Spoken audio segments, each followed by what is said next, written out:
The NBA season is upon us, and we are going to do our best to predict how the Western Conference is going to look at the end of the season, which, if you know ball, you know that's basically an impossible task because the conference is absolutely stacked. But, like I said, we're going to try, and we're going to kick it off with the 15 seed, which we have decided on as the Portland Trail Blazers. I hate to do this to you, Zach, but I think you also had the Blazers at 15, so it's not like you're going to be too broken up about it.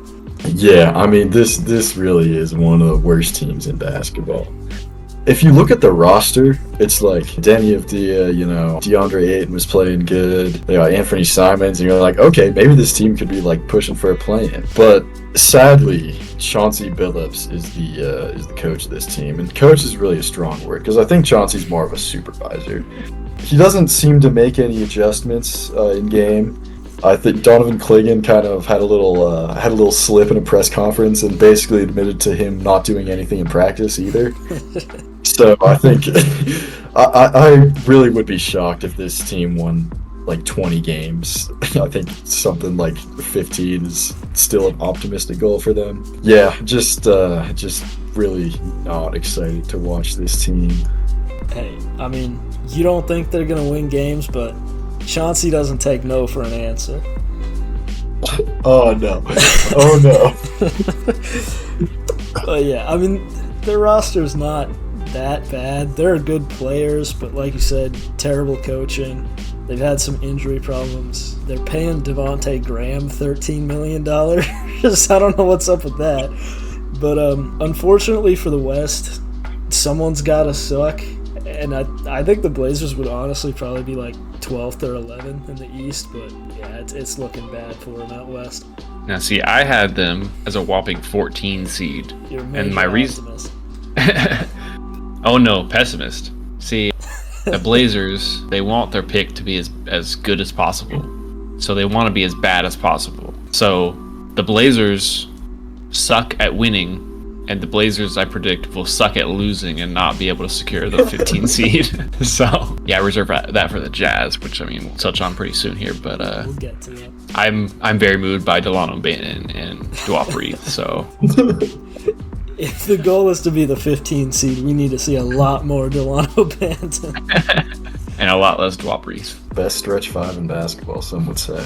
Moving on to the 14 seed out west, we've got the Utah Jazz. What are our thoughts on their squad? I think as a team, they're probably a little better than this, but as Ben previously pointed out, they've got a top 10 protected pick, so I think they're just gonna tank. I mean, I like Cody Williams, shout out. Lowry and Kessler, both great. I'm a big Lowry fan. I think this is probably a good year to scope out if Keontae George is someone you want to stick with or replace. Because he had a promising but not insane rookie year. If you're a Collier fan, which I'm not really in on, you might be looking to compare those two. But yeah, I think they're just going to be trying to throw games. I'm really not sold on Keontae George, which is kind of why I'm throwing out my Collier Rookie of the Year prop, because I think he'll get a lot of usage, especially because if Lowry jams his finger in practice, they're going to sit him, because they do not want to win games. I see this team really trying to lose games, and their roster's pretty solid. It's sort of the same thing with the Blazers, where if they were out east, maybe we're looking at a play-in appearance here. But they're not in the business of winning yet. They're in the business of capturing the flag.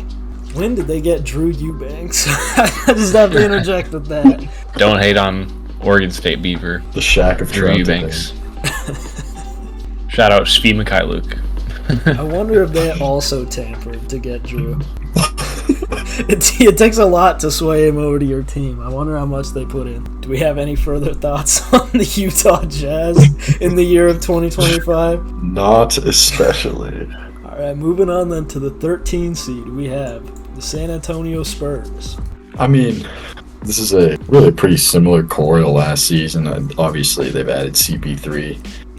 The actual on-court contributions from CP3, I think, are going to be pretty limited. They had that lob highlight in the preseason, but how much is CP3 really gonna see the court? U2 Wemby gonna be fun to see, but and obviously I like Castle, who they got. I think he'll be interesting to see. But, the rest of the team is just the same. Vassell is interesting, but I don't know if I'd call him good just yet. Sohan's serviceable, but, everyone else is, not NBA caliber. You're underselling the addition of Harrison Barnes, in my opinion. But yeah, Chris Paul exists to teach Stephon Castle how to be an NBA point guard. It's another reload season where they get ready for when Wemby hits his prime.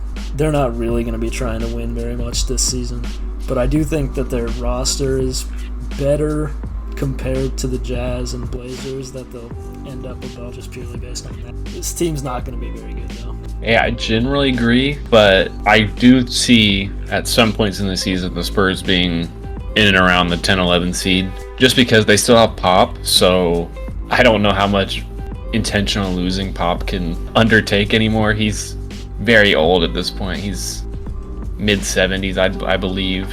So their roster is very much so set up for vets, teaching the young guys and rebuilding for next year or the year after that. But there has been a trend throughout the league where teams aren't just tanking, they're actually trying to be somewhat competitive, because it's kind of hard to break the cycle of tanking. We have some solid players, but they're not good enough to win a championship, so let's intentionally lose. It's kind of hard to break that, so I do see with Wemby wants to win, so I could see them trying to actually win games and maximize what he can do in this upcoming season. And their roster is solid. I'm not necessarily moved, but I think Vassell is solid. We'll see what Castle can do. And that's about it. It's Chris Paul, but 4,000-year-old Chris Paul.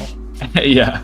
Maybe Wemby can average 35 and 15 or something and get him in the playoffs or get him in the play-in. But outside of that, yeah, they're like the play-in team of the tanking teams. Any more thoughts on the Spurs? Don't think so. I missed Keldon Johnson in there, who's pretty solid. Miss to make. Hey, he was in the Olympics one year, sir. Yeah, why was he? Pop, not nepotism, but favoritism. I think he coached that team, so. Hitting up the 12 seed here, we've got the LA Clippers. What are you guys thinking? Hey, what are you thinking? That's a good question, because all we know right now about Kawhi Leonard is that he is out indefinitely, which, credit to the organization, is way more than they usually tell us about him. We usually get, he's hurt, radio silence, and then you wonder when he's going to show up again. To me, them saying out indefinitely at the start of the season reads a lot like out for the season, which I wouldn't really be surprised about. I don't know. With him, I said before we started recording that I think we have the largest range of possible finishing positions because we just don't know what the injury status will be. But working with the assumption that he's hurt for a significant amount of time, we're going to suck. If he comes back soon and plays an actual amount of games, which he probably won't, we'll be pretty alright. We'll be in the 5 to 7 range maybe. But realistically, we're not going to get a lot of games out of Kawhi, and we're probably going to be terrible. That's my prediction, at least. Yeah, I actually had you guys being worse than the Spurs, so... Now, see, that is a bit extreme to me. I think Harden and a bunch of decent role players is enough to be above the Spurs, but... Bold of you to assume Harden's being healthy throughout the season. So. That is a fair point. Yeah, I was kind of on the opposite end. I had them at 7 before the knee injury news today. I've bumped them down a fair amount. I've kind of settled around. I think I put them at 11. So it could be anywhere. I think even if the one issue I have is even if Kawhi is healthy, I don't know that he's himself anymore. He's I think 34, coming off a very severe ACL, and I think some other stuff too, injury. I just have some doubts if he's going to be able to return to his previous form. But there are some solid bench pieces around him. They'll if they want, they could win games if they feel like it's playoff spots there, but I could easily see him just tanking. I mean, Kawhi, can't put together a real season. Yeah, to that point, obviously he's had a bunch of knee injuries in the past, and he's never really had trouble getting back to being himself after them. So I wouldn't assume that this would be the one that stops him from still being a good player, but I mean, you never know. Like you said, he's 34, 33, something like that. Well, for me, is on paper they should be, a play-in contender team even without Kawhi. But I mean, they're just kind of like a band of misfits with Kevin Porter Jr. and Ty Jones and don't ever I don't know together. Those are two different tiers. Yeah, fair. But I just don't think they have an identity. They don't have a leader necessarily. Definitely not in the team. Maybe as the Ty Lue a little bit, but they just kind of. I just don't think they really mesh very well, and I can see it being pretty demoralizing. Like going out there if like Harden is missing a week and Kawhi hasn't played a game yet. You might be starting Bones Highland here. Like I don't know. Don't put that on me. Yeah, I mean I could see us even without Kawhi. I could see us sneaking into the play-in at like 10 or 9 because that'll be close. And like say. Like Şengün gets injured for an extended amount of time or something like that. I just picked a random guy. The Rockets would probably fall out of the play-in and someone would move up. So I don't know. It'd be possible to make the play-in without him, but if, like you said, like Harden sprains his ankle and misses 12 games, that's it. It's over. The last spot out of the play-in here, number 11, we've got the Golden State Warriors. I have a hot take here. I think Golden State is probably closer to the San Antonio and Utah range than they are to like Phoenix, New Orleans range. I think Curry and Draymond aren't getting any younger. Kuminga looks pretty poor after that one random like 20 game stretch. Wiggins is he's like now 2 years removed from that great 2022 run. And I think to play basketball. Exactly. It's time. I think it's time to say that we're never seeing that again. I think, it's just they just did not really make any move except for Hield, who the shooting's there, but the decision making about that shooting and just like everything else on the court are not quite as great with Hield. So I think this is gonna be the year we see Golden State like truly become a bad team. And I've got a little proposal that I'll bring up at the end of this segment. All right. This team confuses me. I don't get what they're trying to do. Like, what does Kyle Anderson do for this team? Someone break Anthony Melton doesn't move the needle for you? He's all right. I don't know, man. Gary Payton II exists. Shout out to him. Oregon State legend. No, we're not shouting at Gary Payton too. Yes, we are. I don't know. Brandon Pajemski's fine. He's like a decent player. I don't know. This team is like the definition of mid to me. ESPN says Pajemski is top 70 player in that league. So. Don't even get watch out. Yeah, I don't know. Yeah, weird team. I kind of think they'll probably suck. They might start trading Wiggins, seeing if they can trade Draymond. I don't know if they do that to him, but they should probably try. I don't see them being as bad as the Spurs, though. No, yeah, probably not. It's just I imagine Steph's going to miss time. He's 36. He's not getting any younger. And he's pretty much the only playmaker on the team for the most part. And last year I was pushing hard for Houston to knock the Warriors out of the play-in. So I think that happens this year. There's just too many good teams in the West now for you to lose Clay and not replace him with Hield and DeAnthony Melton and Kyle Anderson. So it's gonna be tough. Yeah, unless Wiggins learns how to play basketball again, I don't see them making the playoffs or the play-in. See, okay, hear me out. Golden State has control of most of their picks and a couple young players that some teams, might be a little interested in. In Phoenix, there's some ambiguity about Kevin Durant's happiness over there, and as well as they might be looking to get a few picks back after giving up literally everything. What do we think about a KD Steph farewell tour for one last dance? That would be like if you held a Beatles reunion tour right now. It was just 2 old guys and the rest of them are dead.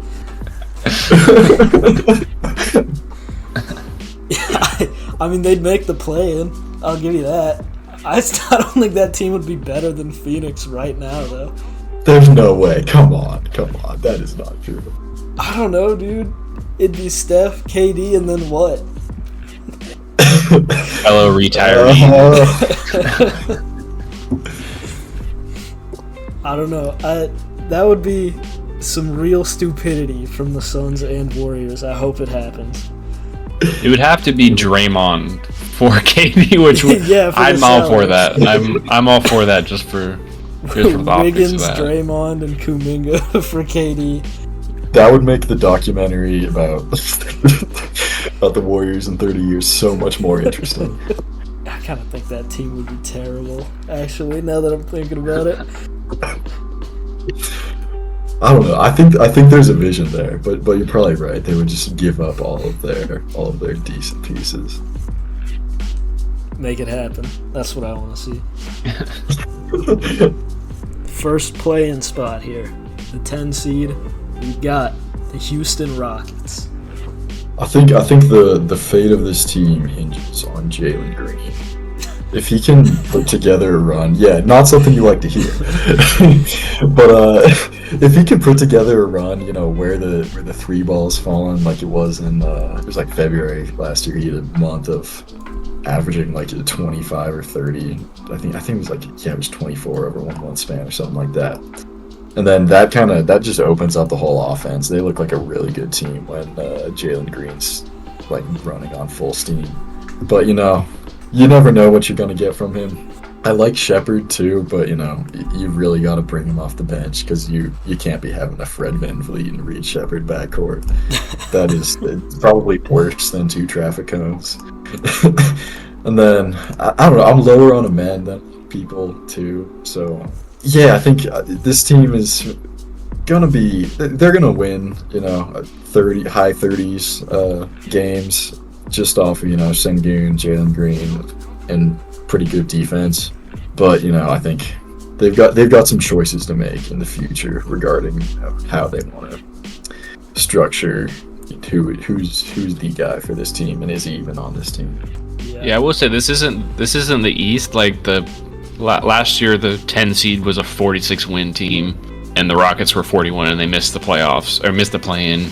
So they are, a lock for 40 wins as we projected it. But like I said earlier, they were making a serious late season push last season for the play-in spot. They ended up losing to the Warriors, who they were trying to knock out, and went downhill from there. But I do think that they have a ton of young players at this point with adding Reed Shepherd. They got Cam Whitmore, Jalen Green, obviously, and Şengün, who should have a breakout year if he didn't already classify last year as a breakout year for him. I could easily, if they want to, I can easily see Şengün, putting up mini Jokic numbers. So that'll be fun to watch, I think.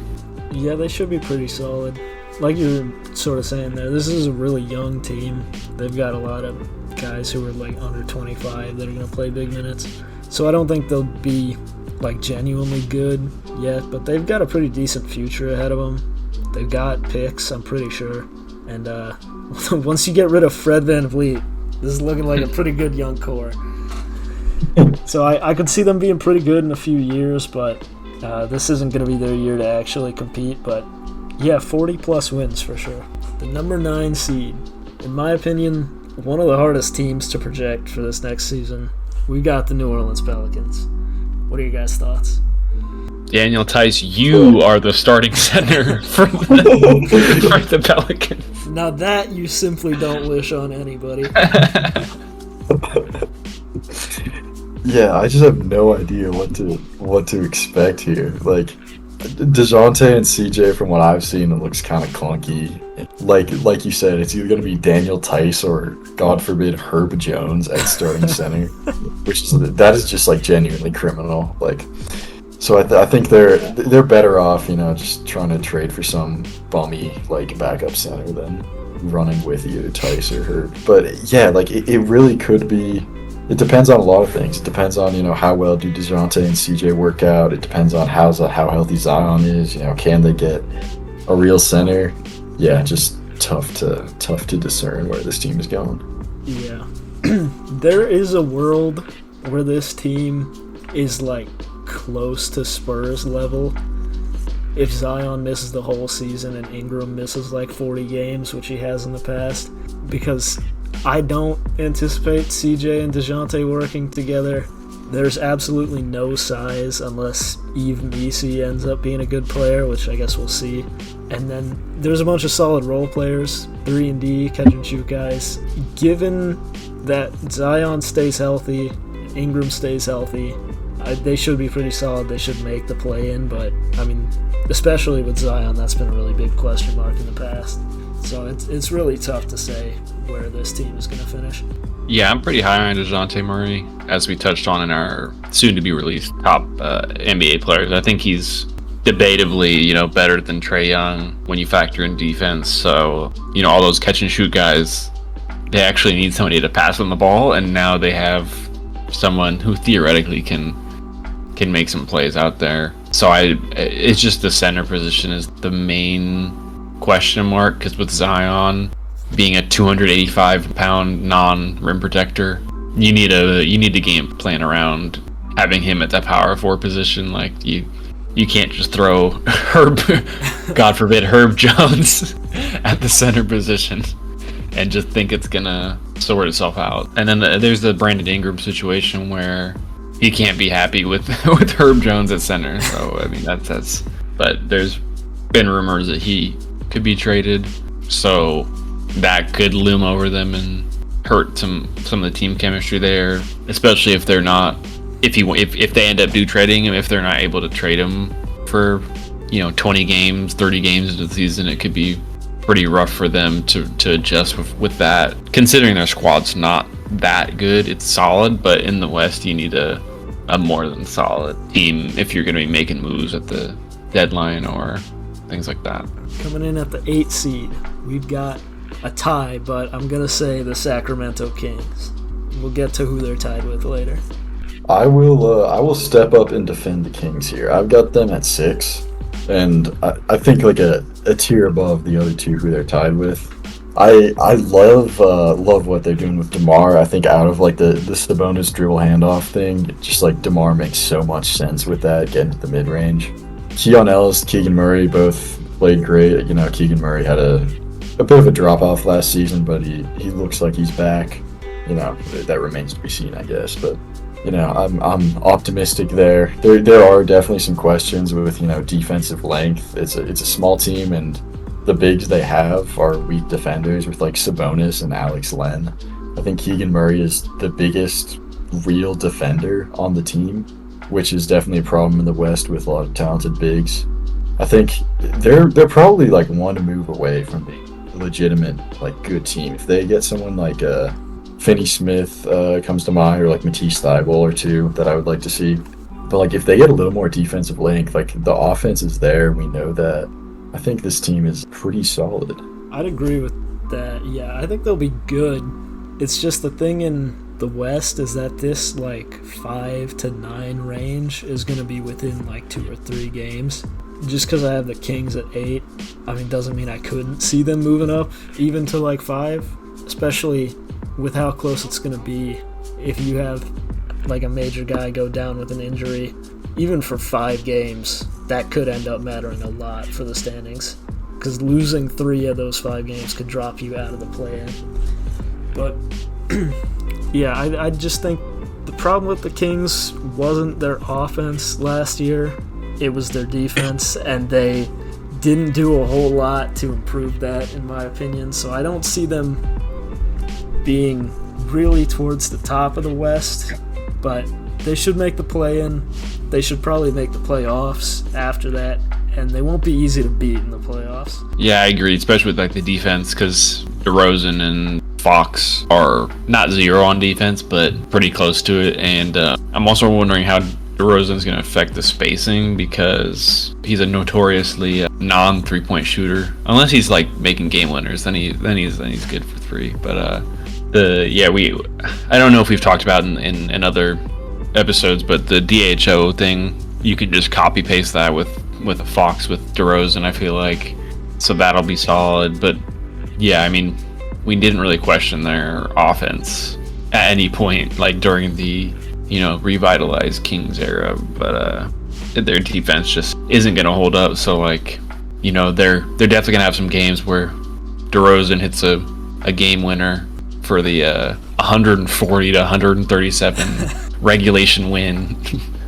but it's just hard to see them any higher than 8. They, this last season they lost in the play-in, and it's hard to definitively say that won't happen again this year. So I have them in the 8th spot, which is in they'd be in danger of losing in that play-in. But I like Malik Monk. I like Keegan Murray. I think Keegan Murray and Kevin Huerter will have not comeback seasons, but like bounce back seasons where they might play a little better.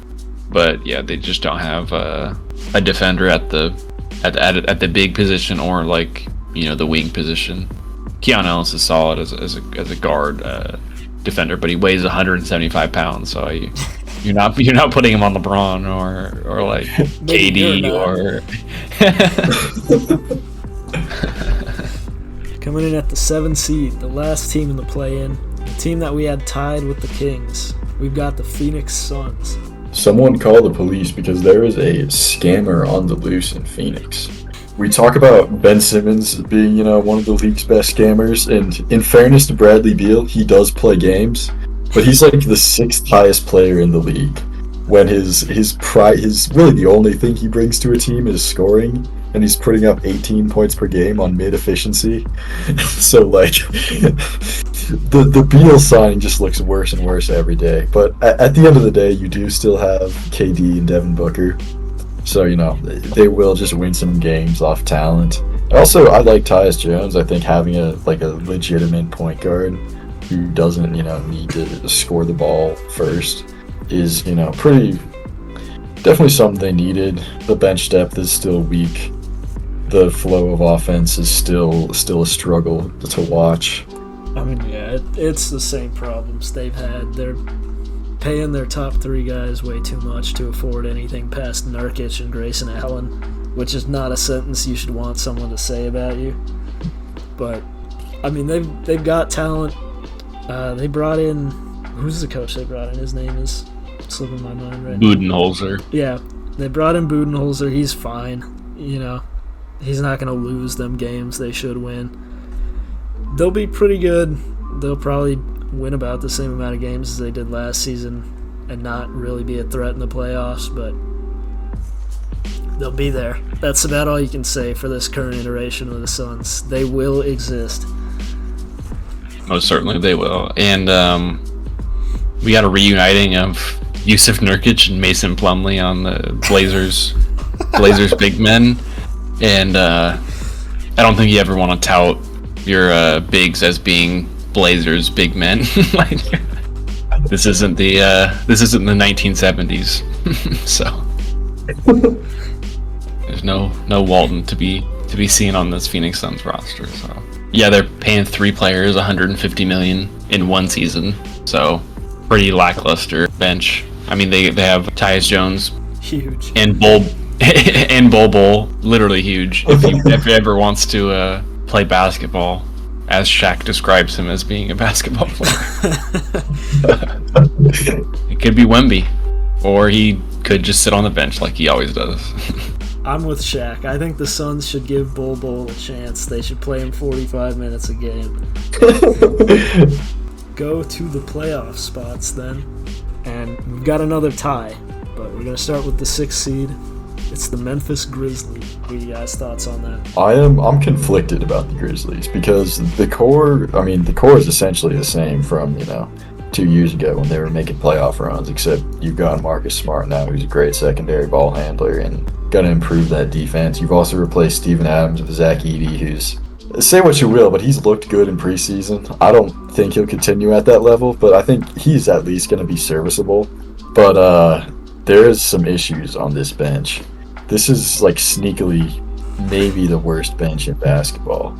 Like, you got Gigi Jackson now for the season, and then who you have next is like Vince Williams, Luke Kennard, Brandon Clark. I think Scottie Pippen Jr. might get real minutes. So like 1 or 2 injuries and they're just screwed, man. Yeah, what happened to them last year with injuries simply statistically can't happen again.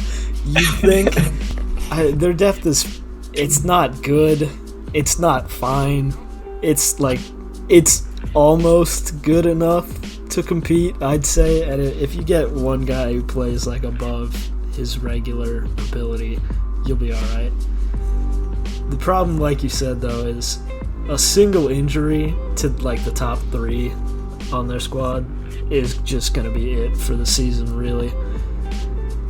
And given what their injury luck has been, I wouldn't be surprised at all to see them back out of the play-in with a bunch of injuries. But I don't know. Like I said, it could not be like last year. And assuming that they're all healthy, they should be in the playoffs. They should be not a contender, but a competitor in the playoffs.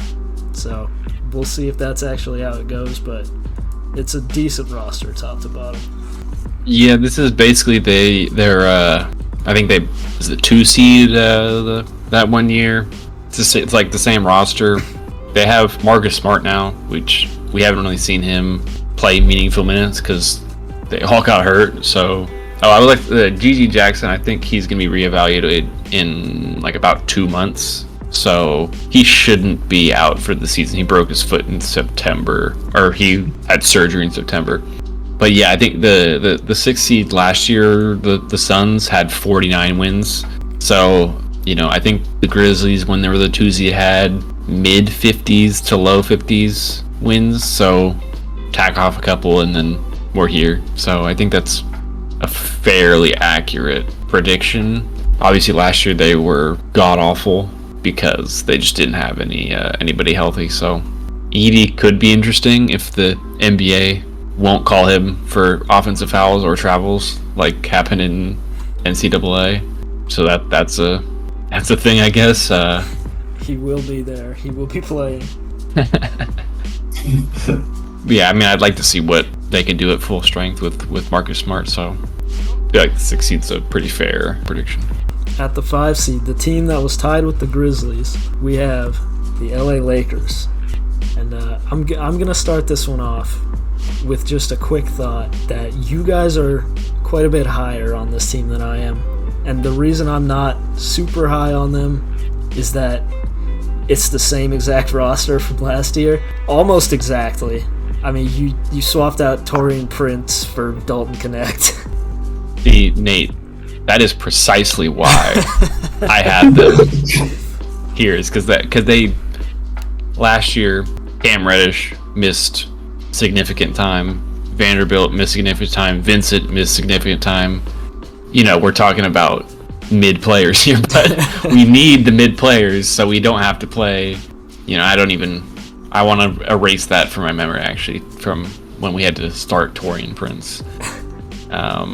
But yeah, that's precisely why they're here, because really when we're talking about the 5th seed, we're talking about 50 wins territory. Last year they had 47, so it's they win 3 more games, and I think Bronny James puts them over that.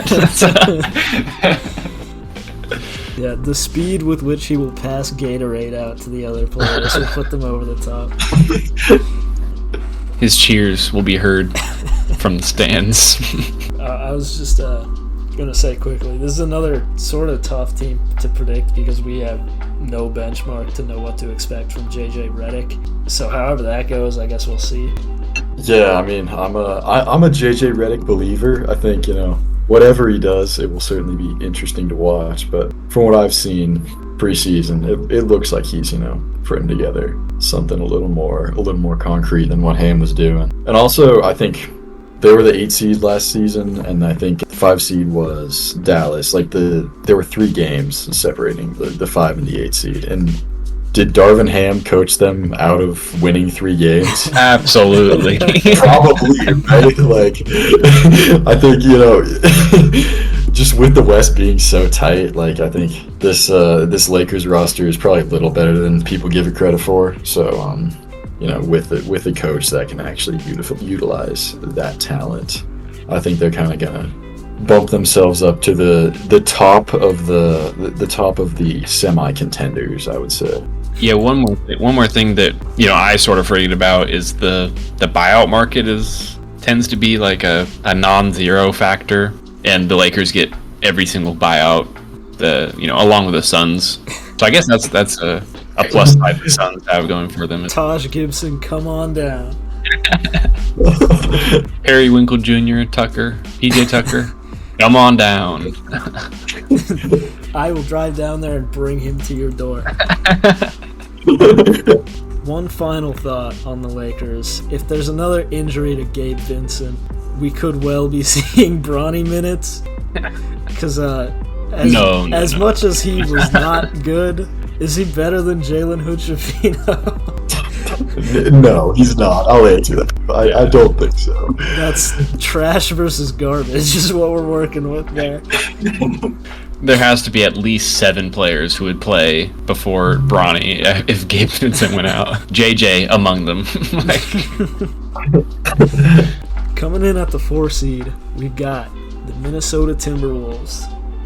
This is another team that we talked a lot about very recently, so go watch the Cat Randall video. Yeah, I mean, looking back, I think I was probably a little pessimistic. I think, I still don't understand how Randall fits in the offense, but, as a team, there's a lot of good things. I think, Dante DiVincenzo, Rob Dillingham are both going to be some great backcourt additions. That's going to, give Conley some rest as well from, being the only playable guard. You can do either Naz Randall or, Gobert and Randall. That'll work for most of the regular season. Obviously, going to have some concerns about that come playoff time or close games, but, there's still a lot of pieces here from their season last year, and they, ended up being a very good team. Yeah, I lose my appetite theorizing Julius Randle lineups for this squad. So I had them as the 5, Lakers 4. It's a difference of 1 win. So at least last year, I think it was 1 or 2 wins was what separated those the 4 and the 5. So I think they won 56 last year. So I just think with trying to adjust to changing your whole lineup around, because their whole thing was they have 2 7-footers on the floor for an extended period of time, and that's like a big identity thing for them. Now they have 2 Randall 6'9", Naz Reid 6'9". So I think they're going to have some growing pains there. I think they will eventually, towards the end of the season, be 56 win pace, but I think it's just going to take some time, and they might struggle to get out the gate. Yeah, the Randall trade did make them worse, in my opinion, but they were one of the best rosters in basketball, so it didn't make them bad enough that they're going to fall out of this top 4 range for me.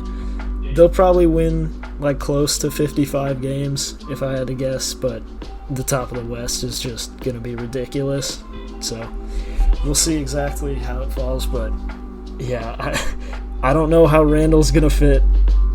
We're going to find out, I guess. Maybe he won't. That would honestly be my guess, but I don't know. Maybe Finch can figure it out. I had a lot more thoughts earlier, so just go watch our other video where we talked about this for 25 minutes. Yeah, I've had enough Randall talk for a lifetime. Yeah. All right, moving on quickly. We've got another tie here, and we're going to start it with the 3 seed. That'll be the Denver Nuggets.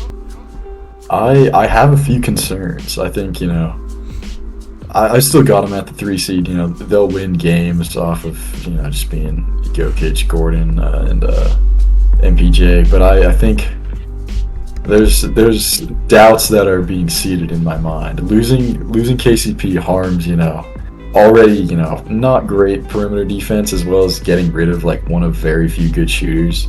They're a super low 3-point volume team, and losing KCP, that's not going to get any better.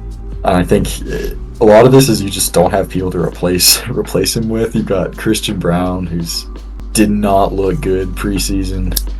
Peyton Watson's got some potential, but I don't think he's going to contribute a whole lot this season.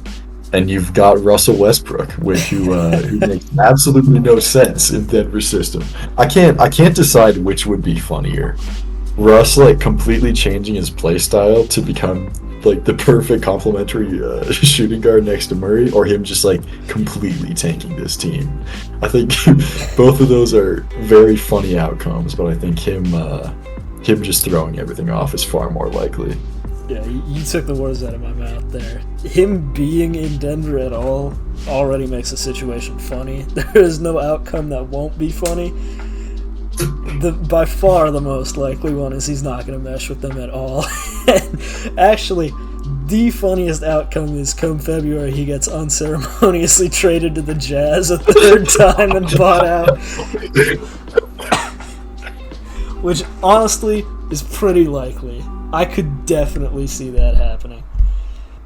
It's sort of the same situation with the Timberwolves for me with the Nuggets, where they did get worse this offseason, but they were, before that, one of the best teams in basketball, so they're still going to be really good. They'll still be a top 3 seed probably, just because their core is that good, but like you were saying, Zach, the moves they've been making around that core have really been making me question the management that they have over there. But yeah, I don't think it'll hurt them this season. They don't seem to have a plan for the distant future, though, which could be a big problem. Yeah, their shooting is a big problem, it seems. And Russell Westbrook is, experienced in this bad shooting. So it's really MPJ and sometimes Jamal Murray. And I'm looking at the roster, and I mean Jokic sometimes, and it's just not a lot of 3-point shooting. They have Russell Westbrook listed at 6'4", and then they have 6'8" Westbrook, which is listed as Aaron Gordon. But Aaron Gordon is actually a better shooter, even though he's not really that great of a shooter. And you guys touched on and I think we have in the off-season videos with losing KCP, how that's a big big loss for their perimeter defense and their 3-point shooting. I don't know if the modern game is here and that this low 3-point shooting just won't work, but it seems that it'll be fine, and they'll lose a little more games than they did last season. Just the way that the seed stacked, I could actually see them dropping all the way down to 5th or 6th. I wasn't gonna be that bold in that prediction, but it's really a difference between 4 to 5 wins, and if you look at Russell Westbrook's history, that might account for that. So enough missed bank shot mid ranges. Oh, dude, at least on the Clippers he hit the backboard. Occasionally. At least he stayed in bounds. The number 2 seed, the team that was tied with the Nuggets, is last year's Western Conference champions, the Dallas Mavericks. I think Dallas has kind of always been this good, but the reason they were, 5 seed last year is just because all of that pre-trade deadline basketball. But after the trade deadline, I think they were one of the winningest teams after they got PJ and Gafford. So I don't really see a reason that would stop. I think getting Clay is gonna probably improve the offense, just because you get some great stationary shooting off of the Luka drive and kick, rather than having Josh Green and DJJ taking those. You're getting one of the greatest shooters of all time. Obviously, the defense is going to take a little hit. Clay is not too hot on that end anymore, as well as losing DJJ and Josh Green. So kind of better on one end, worse on the other end. I think it probably averages out to, being the same team we saw post-deadline, which is still quite good. I agree with most of that until you got to Clay. Because if what he's doing in the preseason is real and not just him fucking around, he's cooked to a degree we've never seen before. He's well done, and then they threw him back on the grill and they charred him. I mean, holy shit, he's washed if that's real. What is he, 4 for 30 in the preseason? It's something like that. Add the elimination game. Just add 10 to the misses. In his last 6 games, he's 4 for 40 from the field. If that proves to be a fluke and he actually still is an NBA player, he'll be fine. I mean, he's a catch-and-shoot player. He always has been. That's exactly what fits with Luka and Kyrie. They didn't really make that many moves in the offseason. They swapped out DJJ for Najee Marshall, which is like a bit of a downgrade, but it doesn't really matter. They're pretty similar players. Other than that, there wasn't a whole lot. They'll be, like you said, the same team that they were post-deadline, which was really good. So they'll be really good again. They'll be contenders. They wouldn't be my pick for the finals out west, but I could certainly see them making it. They added Dinwiddie, so that's massive. I forgot about that. The return of the king that nobody asked for. You guys remember when he asked for $25 million in Bitcoin? Overall, though, I would say that they are a little bit overrated, like just because they made the finals. I just think because the in my opinion, the Timberwolves took a step back, the Nuggets took a step back. That kind of is what made me put them up at the 2 spot there. The Clay thing is, I think it's going to be good this year, hypothetically, like if he learns how to play basketball again. If he shoots above 10%. If this is any, indicator for like what will come in the future and next year and the year after that, when he's still under contract, he might be shipped to Utah. Like, I think that their chemistry should get better because they have the whole playoff run and everything. So if they ride that, they will be vying for the 1 seed. And to round it all out, we got the 1 seed in the Western Conference. We all agreed on it. You all probably agree on it. How did the Bulls let this happen? The Oklahoma City Thunder. Yeah, you really do hate to see it, but unfortunately, it does seem like the league is going to be OKC's for a while. They've just got so many good young players. Every single draft pick, whenever they have some spot they want to fill, they can afford to just like throw in a first or two and get someone.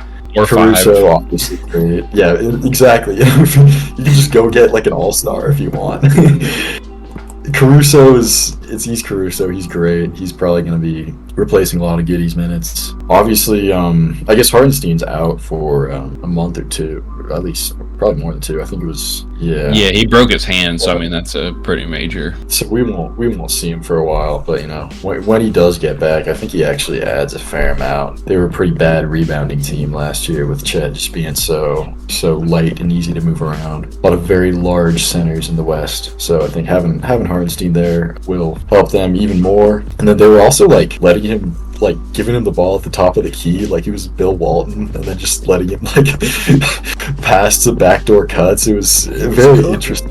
Yeah, it was fun to watch, to be honest. So I mean, if they do that, kind of take the ball dominance off of Shea and J-Dub, just so many ways this team can score, and then they've like got a great defensive 1 through 5 too. This team is tough to beat. Yeah, that's pretty much the idea of it. I will say their bench is deep, but not that talented. Like, it's a good bench, don't get me wrong, but I'm looking for a singular flaw to point out about this team, and that's got to be it, right?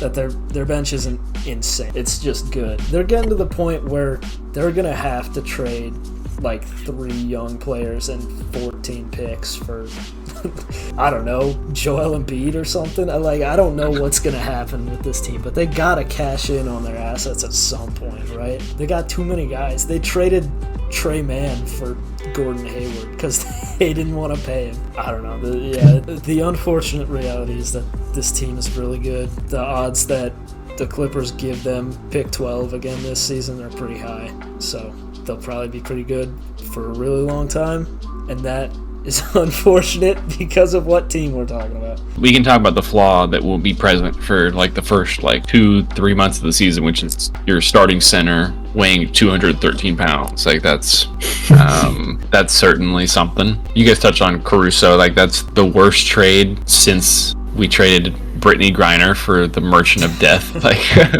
so Giddey, the Merchant of Death, you know, one and the same to some may say. But I mean, yeah, their bench is like not that good, but compared to some other teams with deep benches, but they just have infinite picks.